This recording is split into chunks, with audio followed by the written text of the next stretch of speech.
మొన్న పెట్టినటువంటి ప్రెస్ మీట్లో ఆయన వాడినటువంటి భాష, ఆయన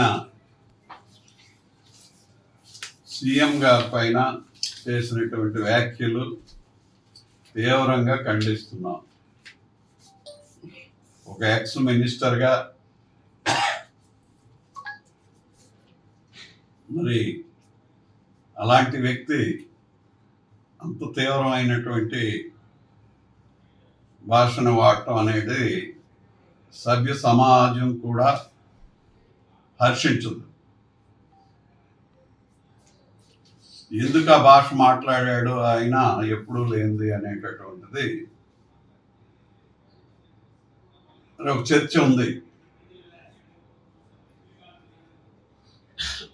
జగన్మోహన్ రెడ్డి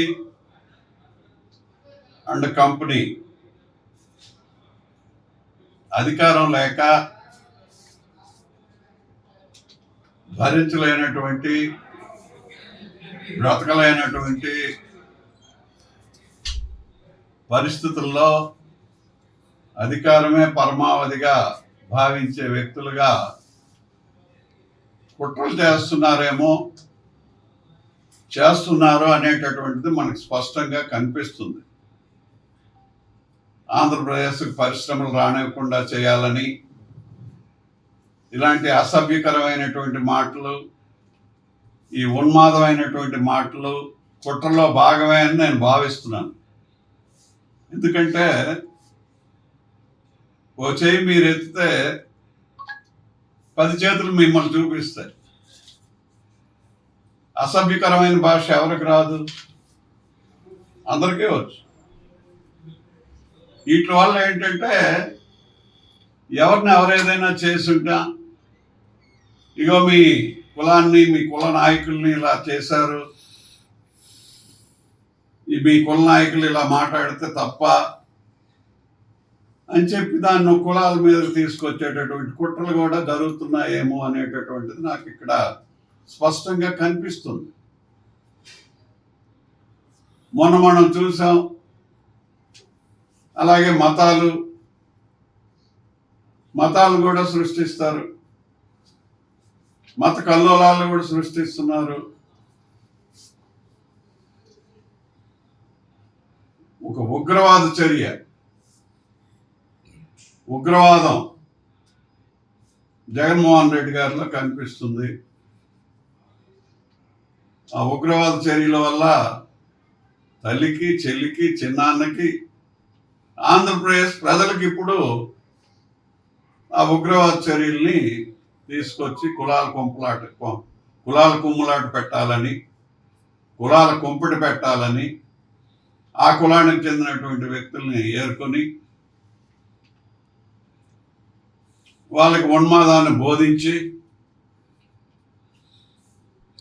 వాళ్ళ ద్వారా సభ్య సమాజం అసహించుకుని ఈ పదజాలాన్ని అంతటిని కూడా వాడించి ఎవడో ఎక్కడో మా నాయకుడిని అంటావా అని చెప్పి ఏదైనా చేయకపోతే అప్పుడు కులాల కుంపట్లు పెడతారనమాట.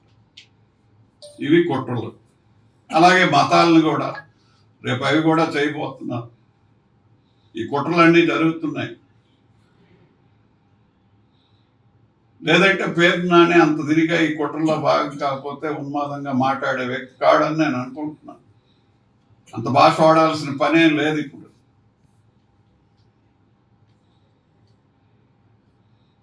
చిత్తూరులో మనం చూసాం.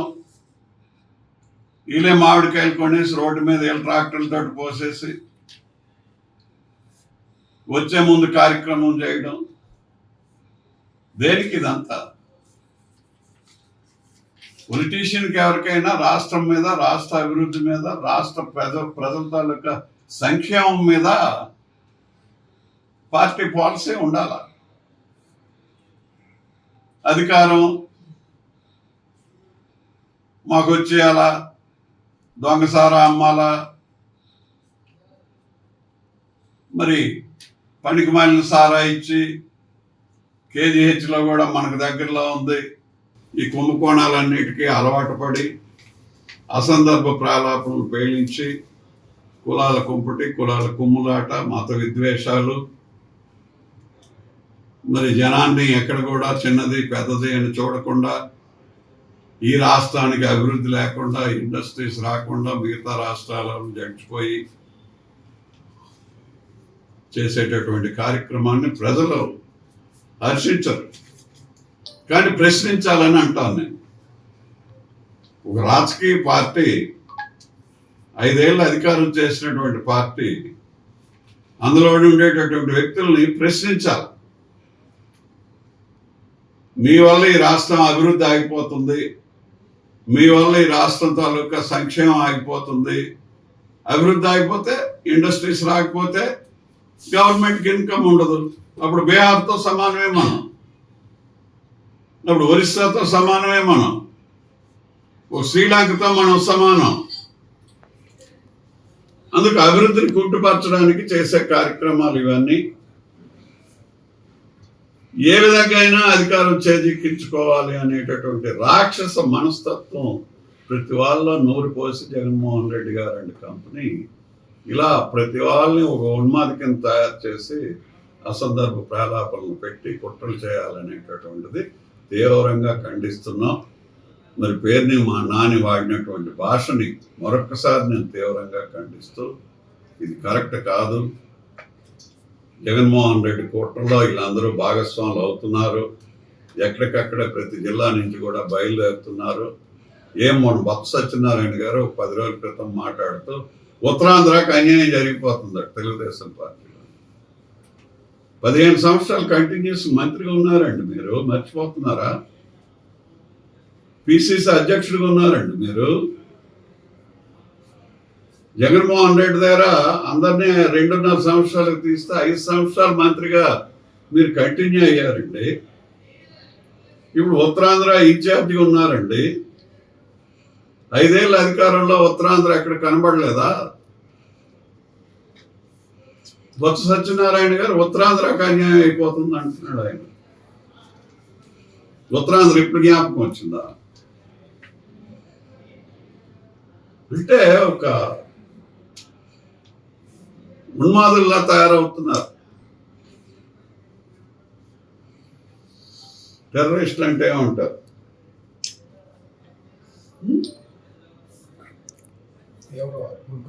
తీవ్రవాదం. అధికారం లేకపోతే తీవ్రవాదం, ప్రాంతీయవాదం, అభివృద్ధివాదం. అభివృద్ధి కనబడదు, లేదు లేదని చెప్తుంటారు. అలాంటి తీవ్రవాదంలోకి నెట్టేస్తున్నారు. ప్రజాస్వామ్యంలో ప్రజలు గమనించాలని వీళ్ళందరికీ కూడా నేను తెలియజేస్తున్నాను. సమయం వచ్చినప్పుడు ప్రజలు చూపిస్తారు, అవసరమైతే ఖండిస్తారు, దండిస్తారు కూడా. దండించారు వాళ్ళు. దండించినందుకైనా కొంచెం ఒక బాధ్యతాయుతమైనటువంటి అపోజిషన్ కింద ప్రవర్తించండి. బాధ్యతాయుతమైనటువంటి అపోజిషన్ కింద ప్రవర్తించండి. తెలుగులో న్యూస్ కి ఫాస్టెస్ట్ యాప్ ఇప్పుడు టోటల్లీ న్యూ అవతార్లో జస్ట్ 5 సెకండ్స్ లో కంప్లీట్ న్యూస్. సోషల్ మీడియాలో ట్రెండ్స్ కి one stop solution. Live TV app voice search option తో ఇప్పుడే డౌన్లోడ్ చేయండి లేదా అప్డేట్ అయిపోండి. యాప్ లింక్ డిస్క్రిప్షన్ లో ఉంది.